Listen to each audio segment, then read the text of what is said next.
दोस्तों जय हिंद और आप सभी का वेलकम है आपके प्रीतम एकेडमी में और मैं हूं पंकज कुमार।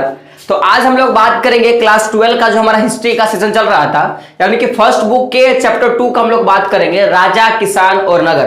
तो हम लोग उस अध्याय पे जो हमारा पिछला जो सेशन था उसमें हम लोगों ने व्यापार के बारे में चीजों को स्टार्ट किया था और उसमें हम लोग देखे थे कि जो दूरवर्ती क्षेत्र है उनसे हमारा व्यापार का संबंध कैसा था, उसके बारे में हम लोगों ने चर्चा किया था।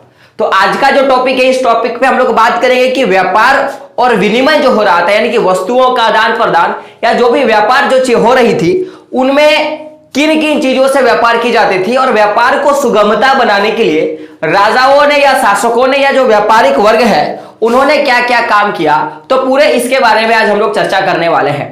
तो आज हम लोग देखेंगे कि राजाओं के द्वारा जो भी सिक्के बनाए गए और सिक्कों को किस तरह से उपयोग किया जाता था, इनके बारे में देखेंगे। हम लोग ये भी देखेंगे कि कौन सा राजा ने कैसा सिक्का बनाया, उस सिक्के को कैसे हम लोग पहचान सकते हैं और वो जो सिक्का है किसी और क्षेत्र से मिलता जुलता है क्या, इसके बारे में देखेंगे। और अंत में ये जो पुराने जो सिक्के हैं वो आज वर्तमान में नहीं मिल रहे हैं, तो इन सिक्कों के लुप्त होने का क्या कारण था, तो इन सभी के बारे में हम लोग चर्चा करेंगे। तो हम लोग सबसे पहले बता दें कि जो लोग चैनल पे नए हैं और आप लोग चैनल में पहली बार विजिट कर रहे हैं तो प्रीतम एकेडमी को सब्सक्राइब कर लेनी है और जो बेल का आइकन आता है उसको भी क्या करना है, प्रेस कर देना है, ताकि मैं जितना भी वीडियो डालूं उसका नोटिफिकेशन सबसे पहले आप तक पहुंचेगा और आप सबसे पहले क्या कर पाओगे, सीख पाओगे। तो देरी नहीं करते हुए वीडियो को शुरू करते हैं। तो आज का टॉपिक है सिक्के और राजा। हम लोग इस टॉपिक पर डिस्कशन करेंगे। तो समझिएगा कि राजाओं ने क्या किया कि सिक्के जारी करना शुरू किया। उसका कारण क्या था कि व्यापार में, मैं किसमें बात कर रहा हूं, व्यापार में, और व्यापार का जो भी आदान प्रदान है उस आदान प्रदान को सुगम बनाने के लिए, सुगम यानी कि मैं बोल सकता हूं कि आसान बनाने के लिए, किस लिए, आसान बनाने के लिए क्या किया गया, सिक्कों को बनाया गया। कारण है समझिएगा कि अगर आपने वस्तु विनिमय प्रणाली के बारे में सुना था, उसमें क्या होता था कि अगर आपको कोई भी मनचाहा वस्तु चाहिए होता है तो आपको उस व्यक्ति को खोजना होता था जिसको आप जिस व्यक्ति को दे रहे हो उस व्यक्ति को चाहिए। जैसे बोलने का मतलब है कि मेरे को ब्लैक कलर का मार्कर चाहिए और मेरे पास क्या ब्लू कलर का मार्कर है, तो मुझे पूरे सोसाइटी में ऐसा व्यक्ति को ढूंढना पड़ेगा जिसको ब्लू कलर की मार्कर की जरूरत हो और वो ब्लैक कलर के मार्केट को क्या करे, बेचे। बात क्लियर है? तो मुझे ढूंढना होगा। तो इससे बहुत तरह का प्रॉब्लम होता था कि पहला कि हो सके कि मेरा मार्कर जो है वो 1 महीना का पुराना हो और उसका जो मार्कर हो सकता है वो 2 महीने का पुराना हो। तो इन सारे चीजों पे बहुत सारा प्रॉब्लम होता था। पहले गुण का, क्वांटिटी का, यानी कि कितना मात्रा में मिल रहा है। उसके बाद हम लोग बोल सकते हैं कि कीमत में भी बहुत तरह का चेंजेस होता था। साथ में हस्तांतरण का बहुत बड़ा प्रॉब्लम होता था, है ना। तो उन सभी प्रॉब्लमों को दूर करने के लिए क्या किया गया, व्यापार को और अच्छा बनाने के लिए सिक्कों का प्रयोग किया गया। तो सबसे पहले अगर सिक्कों की बात करें तो सबसे पहले चांदी का सिक्का बनाया गया था और उसके बाद तांबे का सिक्का बनाया गया था। पहले किसका, चांदी का, और उसके बाद किसका सिक्का बनाया गया था, तांबे का। और इन सिक्कों को आहत सिक्के बोला जाता था। कौन सा सिक्का, इनको आहत सिक्का बोला जाता था। तो कभी आपके पास क्वेश्चन आएगा कि आहत सिक्के क्या है, तो आप क्या बोलोगे, चांदी या तांबे के जो सिक्के हैं उनको आहत सिक्के को बोला जाता था। यानी कि जो चांदी और जो तांबे के सिक्के हैं उनको आहत सिक्का बोला जाता था। अब हम लोग बात करेंगे कि आहत सिक्के जो है हमको कैसे पता चलेगा कि सर आप ये बताइए कि वो कौन सा शासक या कौन सा राजवंश क्या क्या था उसको ढाला था। तो अगर मैं बात करूं कि देखो कोई भी सिक्का होता है उसमें चिन्ह होता है। हमको पता है कि 1 रुपए का जो सिक्का होगा उसमें क्या चिन्ह होता है, 2 रुपए का सिक्का होगा उसका क्या चिन्ह है ना। तो हमको कैसे पता कि उस सिक्के का वैल्यू कितना है मार्केट में, तो उसके चिन्ह के हिसाब से जानते थे। किसके हिसाब से, तो सिक्कों पे जो चिन्ह होता था उस चिन्ह के हिसाब से हम लोग बात कर रहे हैं। यानी कि जो चांदी के और तांबे के जो आहत सिक्के हैं उस पे जो चिन्ह होता है उसके बारे में हम लोग बात करते हैं। तो जो भी सिक्के होते थे उनमें राजवंशों का, मैं किसका बात करूंगा, राजवंशों के चिन्ह होते थे। जैसे भारत का जो राष्ट्रीय चिन्ह है वो छाप दिया गया। अगर मान लो कि मैं अगर अपना शासन व्यवस्था चलाता तो प्रीतम एकेडमी की जो लोगो है मैं उसको सिक्के पे ढाल देता। तो उसी तरह जो जितने भी आहत सिक्के पाए गए लगभग आहत सिक्कों में जो मौर्य वंश है और बाकी जो अलग अलग मौर्य वंश जैसे जो शासक जो राजवंश है उनके चिन्ह मिले। तो हम लोग बोल सकते हैं कि उस समय के जो सिक्के पाए जाते थे उन सिक्कों पे क्या था, जो राजघराने के जो लोग हैं उनका जो चिन्ह है उस चिन्ह को क्या किया जाता था, उस सिक्के पे दे दिया जाता था। बात क्लियर है? अब हम लोग बात करते हैं कि जो आहत सिक्के की ढलाई किसके द्वारा किया जाता था। हम लोगों ने तो देखा कि आहत सिक्के में क्या चिन्ह होता था, तो चिन्ह के बारे में हम लोगों ने बात किया कि उसमें राजवंशों के क्या होते थे, चिन्ह होते थे। अब हम लोग बात करते हैं ढलाई के बारे में कि आहत सिक्का जो है उसका ढलाई कौन कौन करता था। तो आहत जो सिक्का है वो शासकों द्वारा किया जाता था, या ऐसा भी संभव है कि हो सकता है, क्योंकि देखो चांदी और तांबा उतना मूल्यवान नहीं है, उतना कॉस्टली नहीं है, तो हो भी ये सकता है कि शासक तो उसको ढालेगा ही, उसको मंजूरी देगा। और ऐसा भी हो सकता है कि जो भी व्यापारिक है यानी कि जो भी व्यवसायी है या जो भी अमीर घराने के लोग हैं और जो नागरिक है वो भी क्या करते होंगे कि ये जो आहत सिक्के हैं उनको बनाते होंगे, उनको ढलाई का काम करते होंगे, या अपने असूलता के लिए लोग क्या करते होंगे, ढलाई करते होंगे। जैसे बोलने का मतलब है कि अगर मान लो कि अगर किसी व्यापारी को कोई वस्तु खरीदना हो तो वो क्या करेगा, अपने घर से सिक्के को ढाल लेगा और लेके चला जाएगा। अगर किसी को नागरिक को अगर किसी को कुछ करना होगा तो क्या करेगा, उस सिक्के को ढाल लेगा और ले जाएगा। अब यहाँ पे बात आता है कि सर क्या वो ढालेगा तो कुछ भी ढाल सकता है, तो ऐसा भी तो संभव है कि राजा क्या क्या होगा कि एक नियम तय कर दिया होगा कि आहत सिक्का का भार इतना होना चाहिए, चौड़ाई इतना होना चाहिए, मोटाई इतना होना चाहिए, उस हिसाब से क्या करेगा ये लोग सिक्के को ढालता होगा। बात क्लियर है। अब हम लोग बात करते हैं कि कुछ कुछ सिक्के थे, है ना, हम लोग सिक्कों के बारे में बात किया कि सबसे पहले आहत सिक्कों को चलाया गया जो चांदी और तांबे के बने होते थे, उनमें किन चिन्हों का प्रयोग किया जाता है उसके बारे में हम लोगों ने बात किया। फिर देखे थे कि आहत सिक्कों को किसने डाला। अब हम लोग बात करते हैं हिंदू यूनान के बारे में, यानी कि सबसे पहले राजाओं की प्रतिमा वाले, यानी कि राजाओं जो सिक्का था उस सिक्के में सबसे पहले राजाओं का फिगर या राजाओं का जो चित्र है अंकित किया गया, राजाओं के चिन्हों का अंकित किया गया। तो उन सिक्कों को किसने ढाला हम लोग उसके बारे में बात करते हैं। तो समझिएगा कि हिंदू यूनान राजाओं द्वारा जो भी सिक्का जारी किया गया, किसके द्वारा बात कर रहे हैं, हिंदू यूनान राजाओं द्वारा हम लोग सिक्कों का बात कर रहे हैं। तो समझिएगा कि हिंदू राजाओं था जो हिंदू था यूनान राजा, उन्होंने क्या था कि सबसे पहले राजाओं की प्रतिमा तथा नाम सहित, मैंने क्या बोला, राजाओं की प्रतिमा यानी कि सिक्कों में राजाओं की मूर्ति और साथ में राजाओं का नाम सहित पहला सिक्का जारी करने वाला राजा था कौन सा, तो हिंदू यूनान राजा। क्वेश्चन आपके पास पूछेगा कि पहला सिक्का जिसमें राजा की प्रतिमा और साथ में राजा का नाम हुआ था वो सिक्का किसके द्वारा क्या किया गया, जारी किया गया, तो आपको क्या बताना है, हिंदू यूनान राजाओं के द्वारा क्या किया गया, वो सिक्का जारी किया गया। अब बात करते हैं कि ये जो सिक्का है ये कब ढला गया। तो ये जो सिक्का था ये द्वितीय शताब्दी ईसा पूर्व में, कब का बात कर रहा हूं, द्वितीय शताब्दी ईसा पूर्व में इन सारे सिक्कों को क्या किया गया था, ढला गया था। कौन सा सिक्का में कब मैं बात कर रहा हूं, तो हिंदू यूनान द्वारा जो सिक्का ढला गया था उसका हम लोग बात करते हैं। तो आप बात करते हैं कि ये जो राजाओं का जो फिगर था यानी कि राजाओं की मूर्ति था और राजाओं के नाम सहित वाला जो सिक्का बनाया गया ये किन किन क्षेत्रों पे चलता था। तो ये जो हमारा पूरा जो उपमहाद्वीप है, इस उपमहाद्वीप के ज्यादातर पूर्व उत्तर वाला भाग, पूर्वोत्तर वाला भाग यानी कि पूर्व और जो उत्तर वाला जो रीजन है, यानी कि अगर मैं बात करूं कि अगर ये वाला जो हमारा रीजन था, है ना, यानी कि मोटा मोटी में छाप के दिखाता हूं, जैसे बोलने का मतलब देखो ये हमारे इंडिया है, तो ये वाला जो रीजन है इस वाले रीजन पे क्या था कि ये जो सिक्का था वो ज्यादा मात्रा में चला था, कौन सा, तो हिंदू यूनानों द्वारा जो सिक्का ढला गया था वो वाला। यहां तक बात क्लियर है। तो मैंने क्या बोला कि हिंदू यूनान राजाओं द्वारा जो सिक्के जारी किए गए थे वो सिक्के कैसे थे, तो पहले ऐसा सिक्का था जिनमें राजाओं की प्रतिमा और साथ में राजाओं का नाम जो है उस सिक्के पे जारी किया गया था। और ये सिक्का जो था वो उपमहाद्वीप के द्वितीय शताब्दी में, मैं कब का बात कर रहा हूं कि द्वितीय शताब्दी में ये जो है सिक्के है वो जारी किया गया था। और यह जो पूरा हम लोग का भारतवर्ष है, इस पूरे भारतवर्ष में जो पूर्वोत्तर वाला जो क्षेत्र है उस वाले क्षेत्र पे ये सिक्के चला करते थे। यहां तक बात क्लियर है। अब हम लोग देखते हैं कि सोने के सिक्कों के बारे में हम लोग थोड़ा पढ़ते हैं। किसके बारे में, सोने के सिक्कों के बारे में पढ़ते हैं।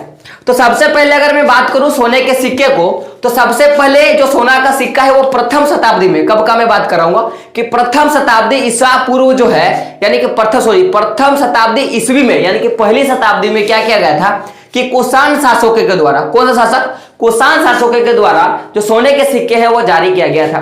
तो क्वेश्चन आपसे पूछेगा कि सोने के सिक्के सर्वप्रथम किसने जारी किया था, तो आपको क्या बताना है, कुषाण शासकों के द्वारा सबसे पहला जो सोने का सिक्का है वो जारी किया गया था। यहां तक क्लियर है।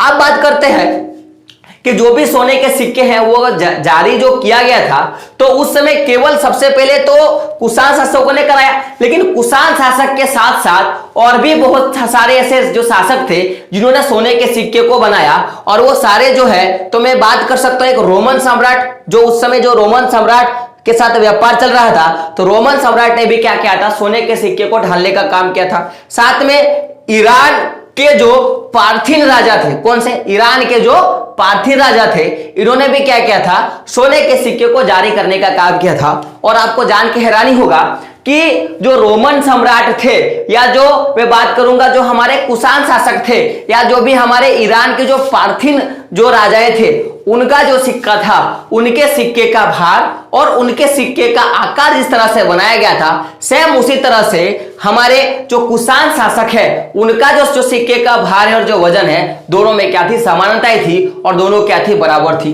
तो क्वेश्चन आपसे पूछेगा कि जो कुषाण शासकों के द्वारा जो सिक्के बनाए गए, वो सिक्के किन से मेल खाते थे, किन राजाओं के सिक्कों से मेल खाते थे, तो आप क्या बताओगे, पार्थिन राजाओं का। और रोमन सम्राट के साथ क्या होता था कि उन सिक्कों का मेल खाता था। तो आप समझिएगा कि अगर इनके वजन में और इनके आकार में समानताएं हैं, तो जाहिर सी बात है कि जब भी व्यापार किया जाता होगा इन सारे क्षेत्रों में, तो व्यापार के लिए ये लोग किसका प्रयोग करते होंगे, सिक्के का प्रयोग करते होंगे, क्योंकि माप इन लोग का एक है और आकार इनका क्या है, एक है। यहां तक बात क्लियर है। अब हम लोग देखेंगे, आप देख सकते हो कि आप बोलिए सर मैंने तो मान लिया कि ऐसा कुछ होता था कि सोने के सिक्के जारी थे और ये लोग चलाते थे, साक्ष्य का बात कीजिए ना, आप किसका बात कीजिए, प्रमाण का बात कीजिए।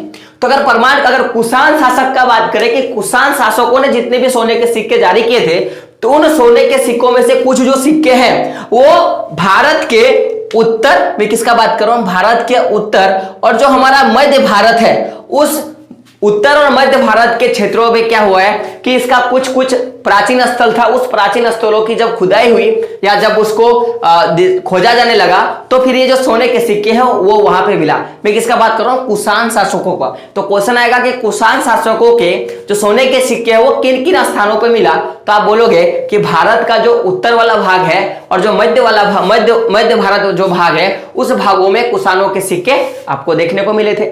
अब बात करते हैं कि सर अब हम लोग देखें कि कुछ सोने के आहत सिक्के, कुछ चांदी के और तांबे के आहत सिक्के थे।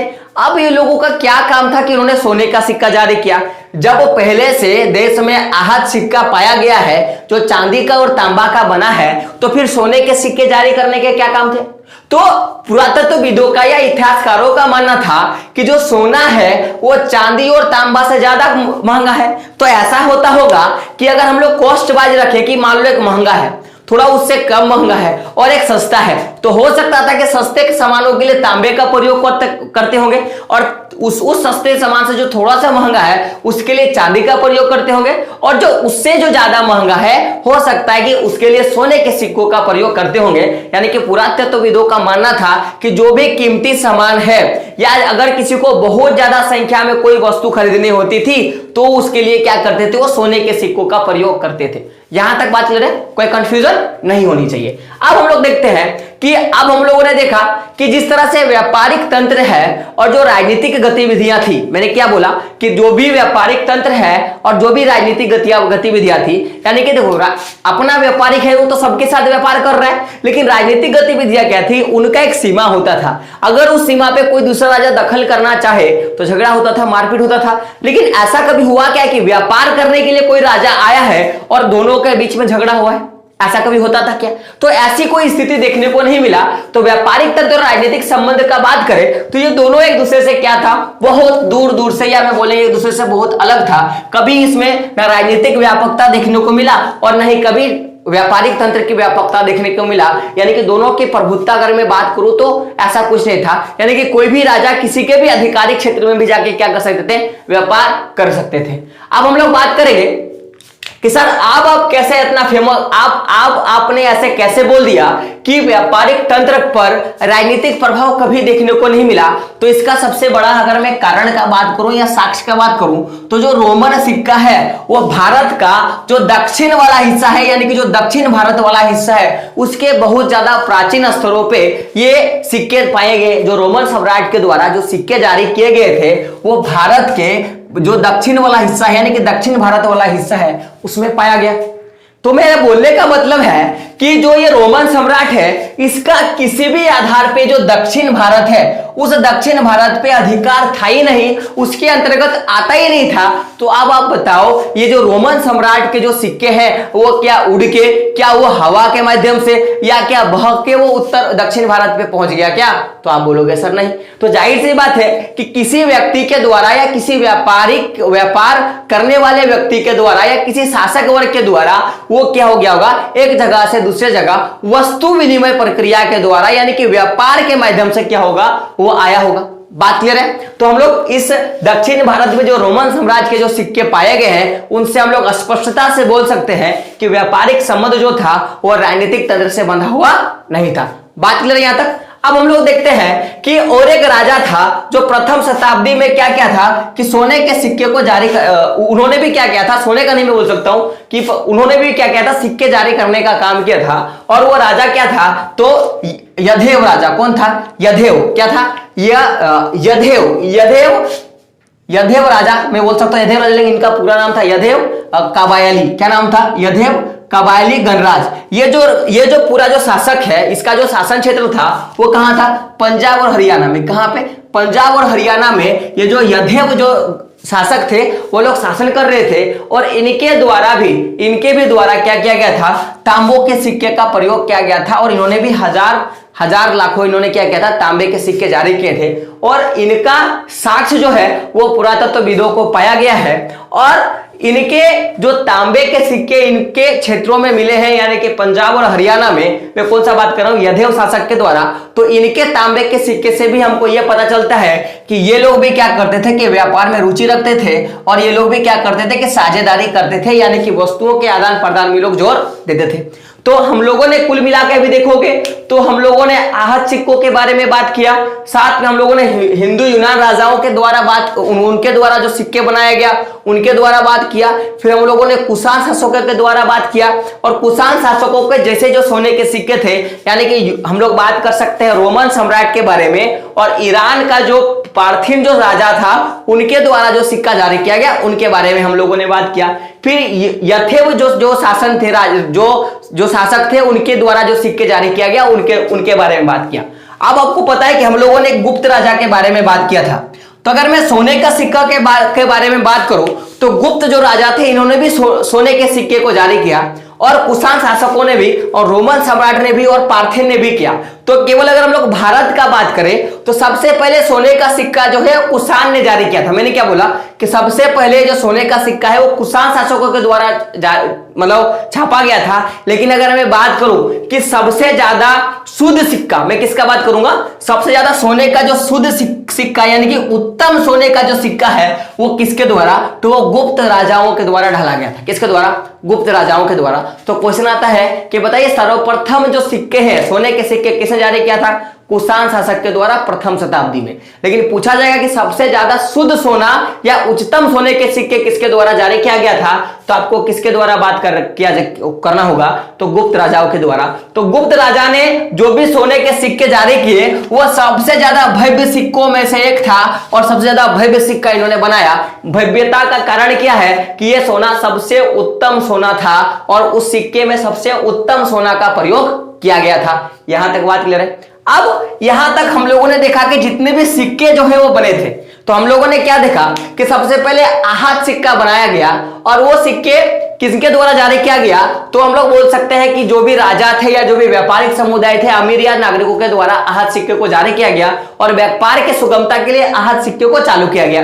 फिर हम लोगों ने देखा कि हिंदू यूनान जो शासक थे वो आए और उन्होंने क्या किया कि राजाओं की प्रतिमा और उनके साथ राजाओं के नाम लिखकर इन्होंने क्या किया कि सिक्कों को जारी करना शुरू किया द्वितीय शताब्दी में। बात क्लियर है? फिर हम लोगों ने देखा कि ये जो पूरी जो सोना है, ये जो सिक्के हैं जिसमें राजाओं के नाम और उनके चित्र होते थे वो उपमहाद्वीप के पूर्वोत्तर वाले भाग में फैले। फिर हम लोगों ने सोने के सिक्कों के बारे में बात किया जो सबसे पहले कुषाण शासकों के द्वारा ढाला गया। और ये जो सिक्के हैं उनका भार और उनका आकार रोमन सम्राट और ईरान के जो पार्थियन राजा थे उनके सिक्कों के बराबर में मेल खाया, यानी कि जो व्यापार है वो उनके साथ चलता होगा, इसीलिए इतनी ज्यादा समानताएं देखने को मिली। फिर हम लोगों ने देखा कि जो भी व्यापारिक तंत्र है उसमें किसी तरह का राजनीतिक प्रभाव नहीं था। कारण क्या था कि कुछ जो रोमन साम्राज्य के जो सिक्के हैं वो दक्षिण भारत में मिला और दक्षिण भारत जो था वो जो रोमन सम्राट है उसके अंतर्गत वो नहीं आता था। यहां तक हम लोगों ने देखा।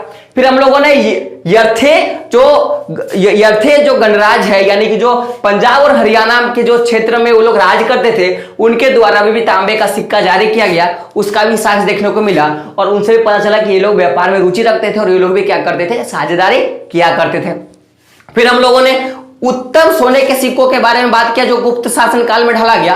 अब हम लोग बात करते हैं कि जब हम लोगों ने इतना ज्यादा सोने के सिक्के, कुछ चांदी के सिक्के, कुछ तांबे के सिक्के देखे, तो फिर ऐसा क्या हुआ कि आज हमको वो सिक्के नजर नहीं आते हैं और आज के प्रचलन में वो सिक्के प्रयोग नहीं किया जाता है। क्या कारण है, हम लोग उसके बारे में बात करते हैं। तो आपका जैक बोर्ड जो है या जो आपका बोर्ड है वो आपको इस तरह का क्वेश्चन पूछ देगा। क्वेश्चन क्या रहेगा कि 6ठी शताब्दी ईसा पूर्व से सोने के सिक्के का मिलना कम हो गया, इसका कारण बताएं। क्वेश्चन क्या रहेगा कि 6ठी शताब्दी ईसा पूर्व से सोने के सिक्के कम मिलना प्रारंभ हो गया, इसका कारण क्या है। तो अगर मैं इसका कारण का बात करूं तो इनका 3-4 कारण आप लोग जान लो। पहला अगर कारण का बात करूं तो समझेगा कि हो सकता है कि रोमन सम्राट का पतन हो गया, हो सकता है कि रोमन सम्राट का पतन हो गया और उससे क्या हो गया, जो दूरवर्ती देशों के साथ जो हमारा व्यापारिक संबंध चल रहा था वो क्या हो गया, वो उसमें कमी आ गया, व्यापारिक संबंध में कमी आ गया, जिससे उन राजाओं को या मैं बोल सकता हूं उन समुदायों को या उन संपन्न लोगों को फायदा होता था या उन पर प्रभाव पड़ा जिन्हें क्या होता था, व्यापार से फायदा होता था। और ऐसा भी हो सकता था कि ये जो रोमन सम्राट उनके साथ किसी तरह का संबंध किया होगा और पैसे उनको दे दिए होंगे और वो पैसे क्या होंगे, साथ में चले गए होंगे, ऐसा भी संभव है। यहां तक बात कर रहे हैं। या फिर ऐसा भी हो सकता है कि इस काल के अंत में, यानी कि जो ये प्रारंभिक राजतंत्र व्यवस्था चल रहा था उस समय ऐसा हुआ होगा कि इन्होंने क्या किया होगा कि इन्होंने नए नगरों का और नए व्यापार के शैलियों का उदय किया होगा और इन्होंने सारे सोने के सिक्के हैं इनका प्रयोग करना बंद कर दिया होगा, ऐसा भी संभव हो सकता है। या ऐसा हो सकता है कि जो भी सिक्के उस समय प्रचलन में थे उनका किसी ने संग्रह किया ही नहीं, उनको ऐसे ही छोड़ दिया और ये क्या हो गए, कहीं कहीं दब के रह गए, कहीं कहीं ये क्या हो गए, बर्बाद हो गए, ऐसा भी संभव है। तो पहले हम लोगों ने क्या देखा कि दूरवर्ती देशों से संबंध टूट गया होगा तो उनका सिक्का उन्हीं के पास रह गया होगा और कुछ भारी मात्रा में हमारा भी सिक्का वहां चला गया होगा।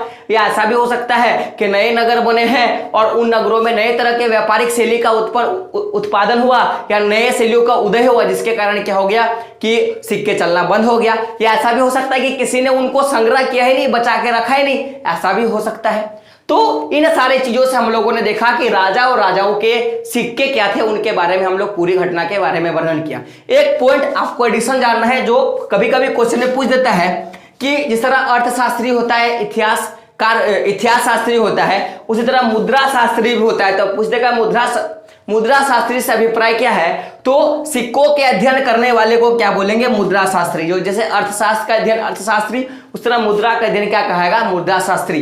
तो केवल सिक्कों का अध्ययन नहीं, यानी कि जिस भी लिपि से या जिस भी चित्र से या जिस भी धातु से हमको मुद्रा के बारे में पता चलता है उसके बारे में जानकारी करने का काम क्या है, मुद्रा शास्त्री का काम है। तो यहां तक हम लोगों ने देख लिया।